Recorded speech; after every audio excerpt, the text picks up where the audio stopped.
तो अगला प्रश्न है यहाँ पर 61। इसमें पूछा गया है बादल हिमनद हिमाचल प्रदेश के किस जिले में स्थित है? विकल्प में है लाहौल स्पीति, किन्नौर, कांगड़ा और चंबा। तो यहाँ पर अब हमारे जीके स्टार्ट हो गए, ठीक है। तो चलिए यहाँ पर सही विकल्प का चयन करें, क्या आएगा यहाँ पर। तो जो बादल हिमनद है ये हिमाचल प्रदेश के कांगड़ा जिले में स्थित होगा। यहाँ पर जो सी होगा सही विकल्प हो जाएगा। अगला प्रश्न है यहाँ पर 62। इमला बिमला घाटी हिमाचल प्रदेश के किस जिले में स्थित है?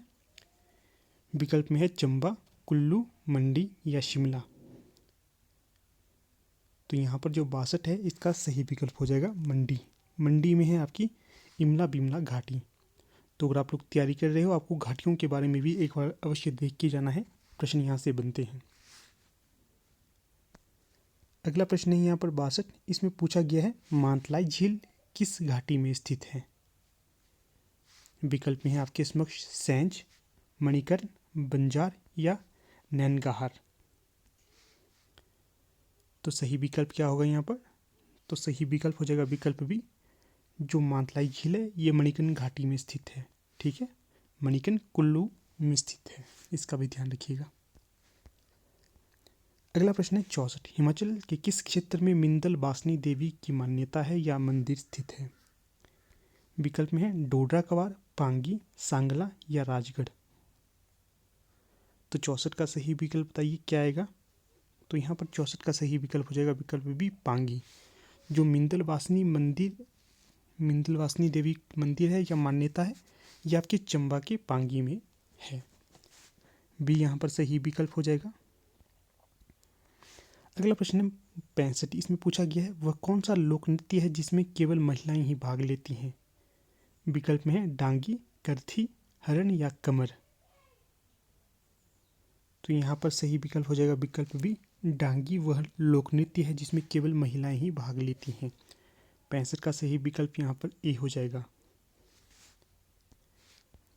अगला प्रश्न है 66। इसमें पूछा गया है हिमाचल प्रदेश की पहाड़ी रियासतों में निम्नलिखित में से किसे प्राचीन मान्यता प्राप्त नहीं थी या प्राचीन पहाड़ी रियासत नहीं थी?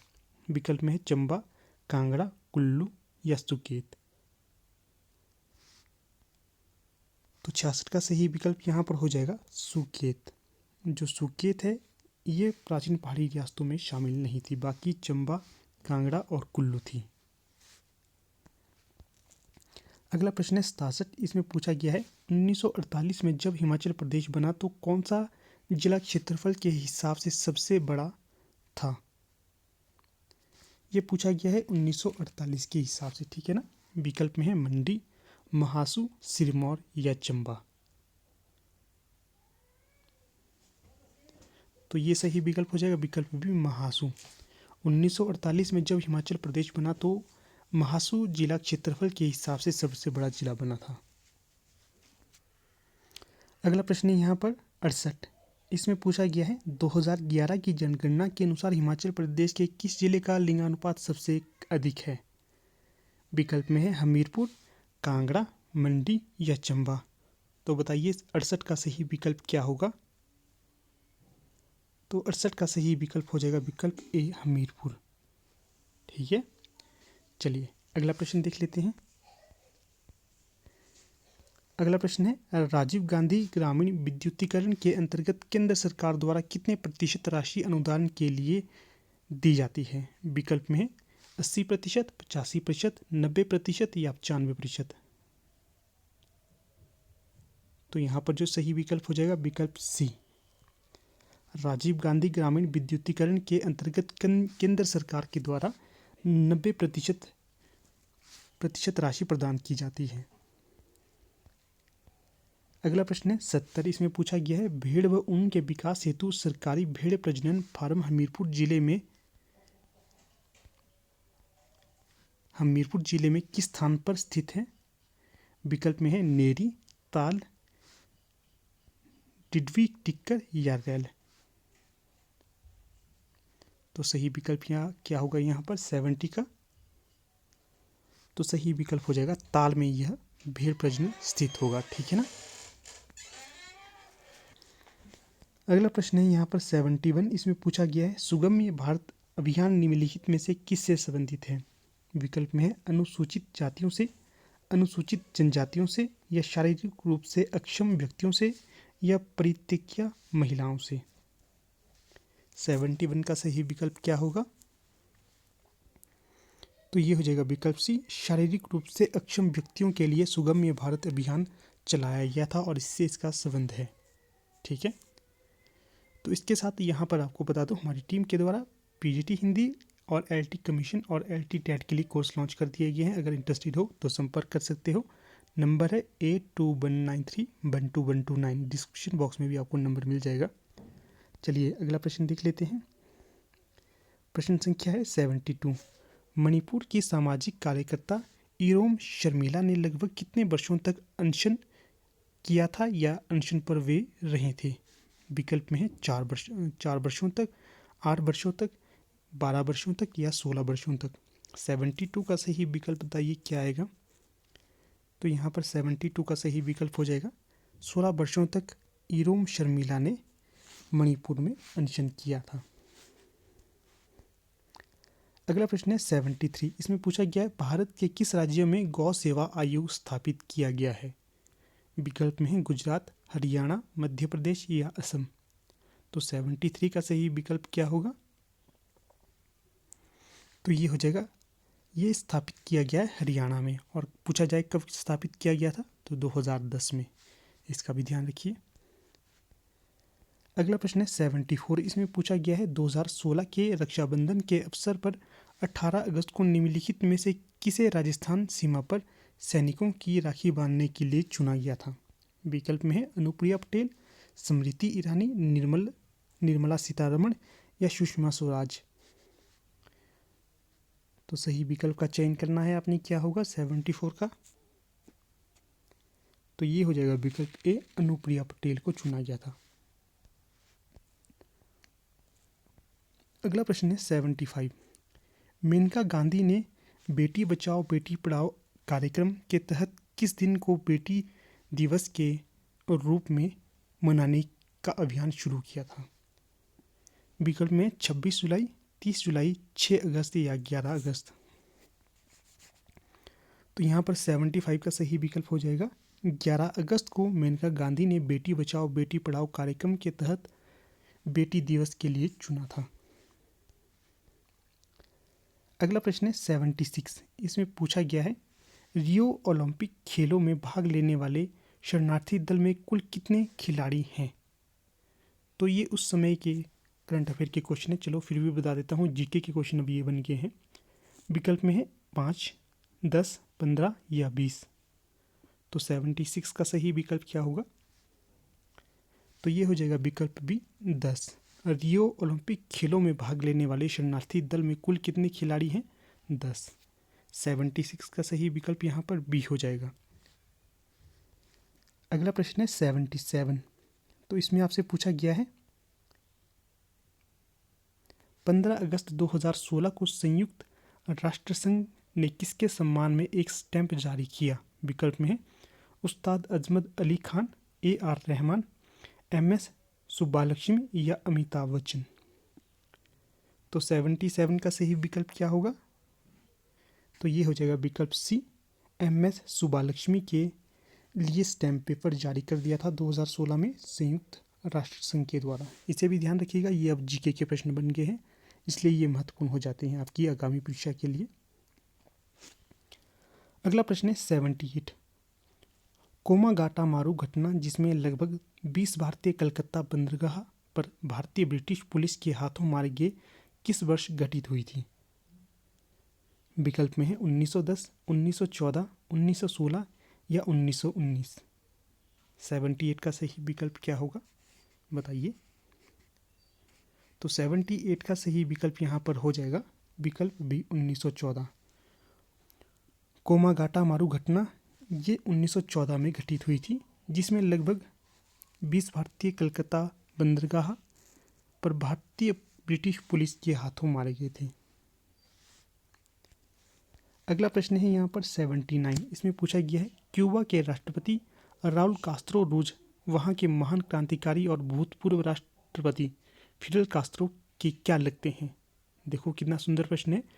क्यूबा के राष्ट्रपति, क्यूबा देश है, वहाँ के राष्ट्रपति राउल कास्त्रो रूज, वहाँ के महान क्रांतिकारी और भूतपूर्व राष्ट्रपति फिदल कास्त्रो के क्या लगते हैं? तो ये पूछा गया है। विकल्प में है पुत्र, भाई, पौत्र या इनमें से कोई नहीं। तो 79 का सही विकल्प क्या होगा? तो ये हो जाएगा विकल्प बी, ये भाई लगते हैं। ठीक है, अगला प्रश्न है 80, इसमें पूछा गया है ब्रिटेन में जून 2016 को हुए जनमत संग्रह में लगभग कितने प्रतिशत वोट यूरोपीय संघ को छोड़ने के पक्ष में पड़े थे? विकल्प में है 51.9%, 52.63%, 54.47% या 55.92%। तो 80 का सही विकल्प क्या होगा? तो ये हो जाएगा विकल्प ए, 51.9%। ब्रिटेन में जून 2016 को हुए जनमत संग्रह में 51.9% वोट यूरोपीय संघ को छोड़ने के पक्ष में पड़े थे। तो ये भी प्रश्न बन सकता है। तो ये जनमत संग्रह कब किया गया था? जून 2016 को, याद रखिएगा। अब ये जीके के क्वेश्चन है, महत्वपूर्ण क्वेश्चन है। अगला प्रश्न है 81, निम्न में से कौन सी हिंदी की उपभाषा नहीं है? विकल्प हैं राजस्थानी हिंदी, पंजाबी हिंदी, बिहारी हिंदी या पहाड़ी हिंदी। तो 81 का सही विकल्प का चयन करें। तो यहाँ पर जो सही विकल्प हो जाएगा, तो ये हो जाएगा विकल्प भी, पंजाबी हिंदी हिंदी की उपभाषाओं के अंतर्गत नहीं आती है। बाकी राजस्थानी हिंदी आती है, बिहारी हिंदी आती है और पहाड़ी हिंदी भी आती है। अगला प्रश्न है यहाँ पर 82, इसमें पूछा गया है निम्नलिखित में से कौन सी पश्चिमी हिंदी की बोली नहीं है? विकल्प में है कौरबी, ब्रजभाषा, बुंदेली या बघेली। तो 82 का सही विकल्प बताइए क्या आएगा? तो ये हो जाएगा विकल्प डी, बघेली जो है ये आपकी पश्चिमी हिंदी के अंतर्गत नहीं आती है। बाकी कौरवी, बुंदेली और ब्रजभाषा आती हैं।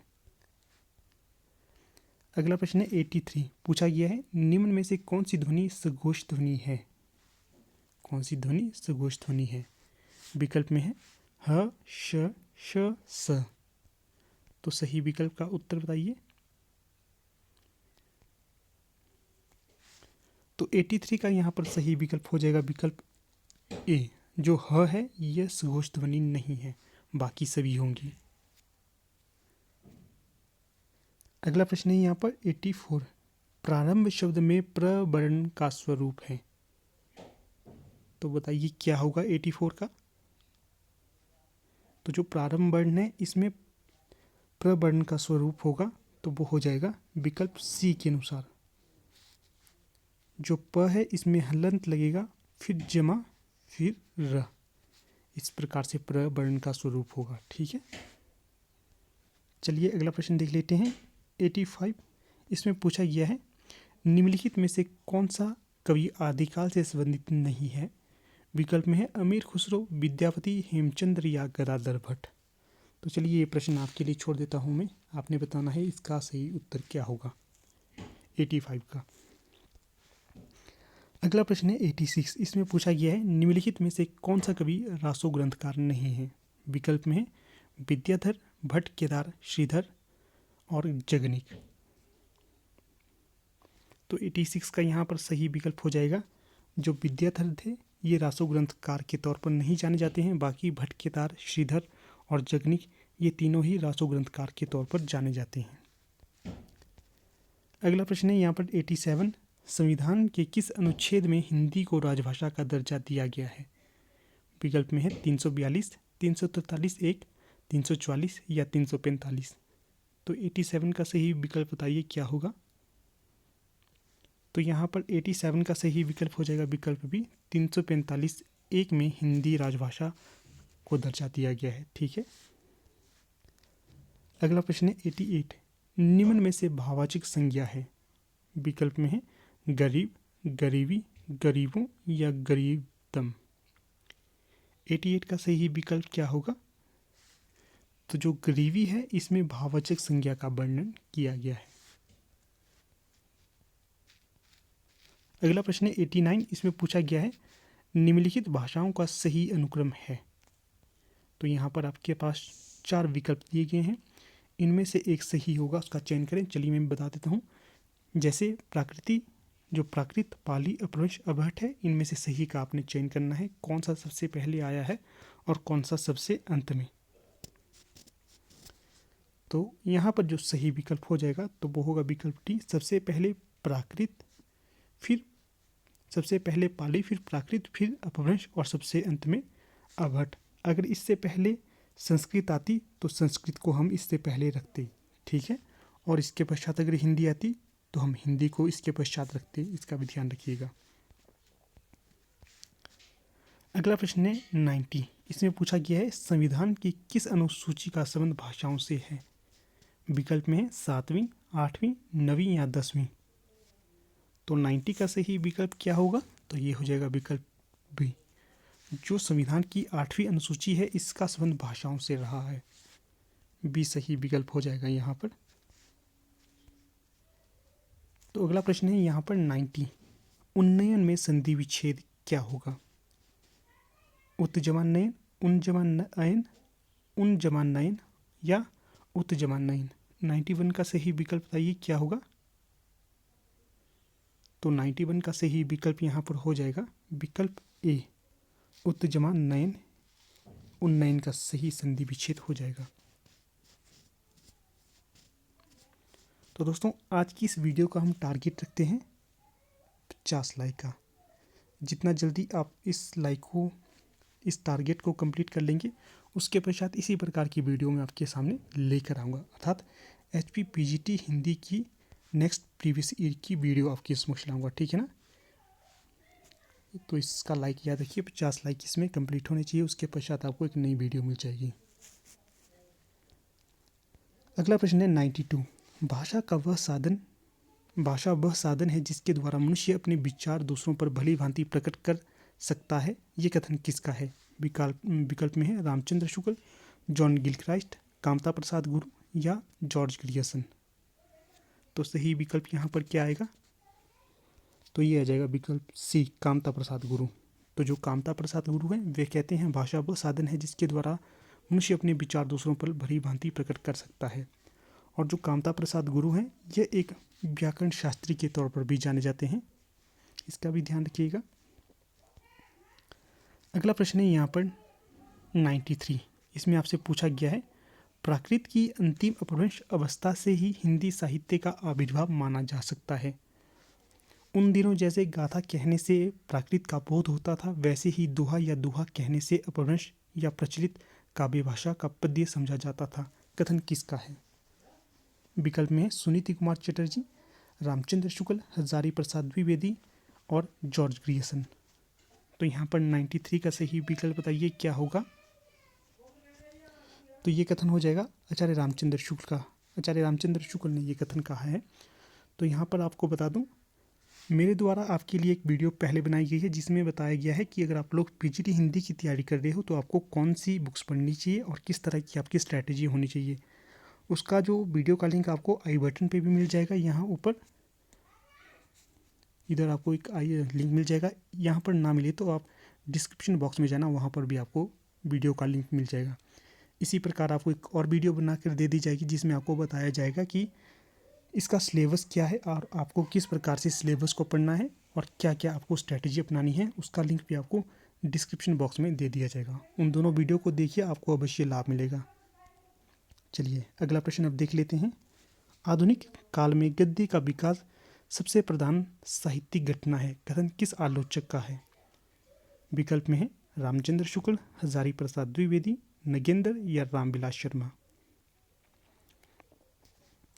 तो यहाँ पर 94 का सही विकल्प हो जाएगा विकल्प ए, रामचंद्र शुक्ल का कथन हो जाएगा ये, आधुनिक काल में गद्य का विकास सबसे प्रधान साहित्यिक घटना होगी।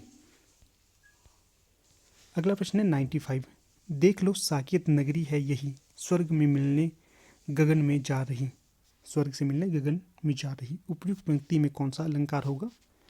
असंगति, अतिशयोक्ति, भ्रांतिमान या विभावना। तो 95 का सही विकल्प बताइए क्या आएगा। तो ये आएगा विकल्प भी, अतिशयोक्ति अलंकार यहाँ पर दिया गया है। देख लो साकेत नगरी है यही, स्वर्ग से मिलने गगन में जा रही। तो ये जो पंक्ति है किसकी है, कई बार ये भी पूछा जाता है, मैथिली शरण गुप्त की ये पंक्ति हो जाएगी। ठीक है, इसका भी ध्यान रखना है आपने। और साकेत नामक रचना से ये पंक्ति ली गई है। अगला प्रश्न है 96। जब उपमेय को उपमान से श्रेष्ठ बताया जाए तो अलंकार होता है। विकल्प में है उपमा, रूपक, उत्प्रेक्षा या प्रतीप। तो यहाँ पर सही विकल्प जो बोर्ड ने जारी किए थे उनके द्वारा माना गया था रूपक या प्रतीप।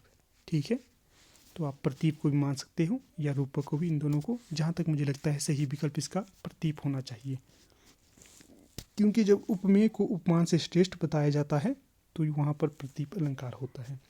96 का अगला प्रश्न है यहाँ पर 97। अवधि का संबंध हिंदी की किस उपभाषा से है। विकल्प में पूर्वी हिंदी, पश्चिमी हिंदी, बिहारी हिंदी या राजस्थानी हिंदी। तो सही विकल्प हो जाएगा जो अवधि का संबंध रहा है ये पूर्वी हिंदी से रहा है। अगला प्रश्न है 98। निम्न में से कौन सी बोली शौर्सनी अपभ्रंश की है। विकल्प में है बुंदेली, बघेली, मगही या छत्तीसगढ़ी।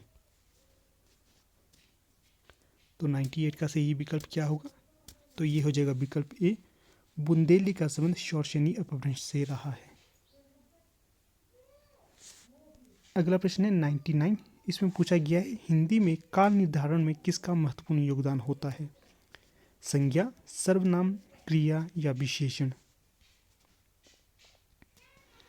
तो ये होता है क्रिया का। हिंदी में काल निर्धारण में सबसे महत्वपूर्ण योगदान क्रिया का होता है। अगला और अंतिम प्रश्न है आज का। देवनागरी लिपि का विकास किस लिपि से हुआ है। ब्राह्मी लिपि, खरोष्टी लिपि, गुरमुखी लिपि, रोमन लिपि। तो 100 का सही विकल्प क्या होगा, तो 100 का जो सही विकल्प हो जाएगा तो ये हो जाएगा ब्राह्मी लिपि से देवनागरी लिपि का विकास हुआ है। ठीक है, ये सही विकल्प हो जाएगा यहाँ पर। तो ठीक है, अब वीडियो का समापन कर लेते हैं। आप लोग वीडियो के अंत तक बने रहे, इसका बहुत बहुत धन्यवाद।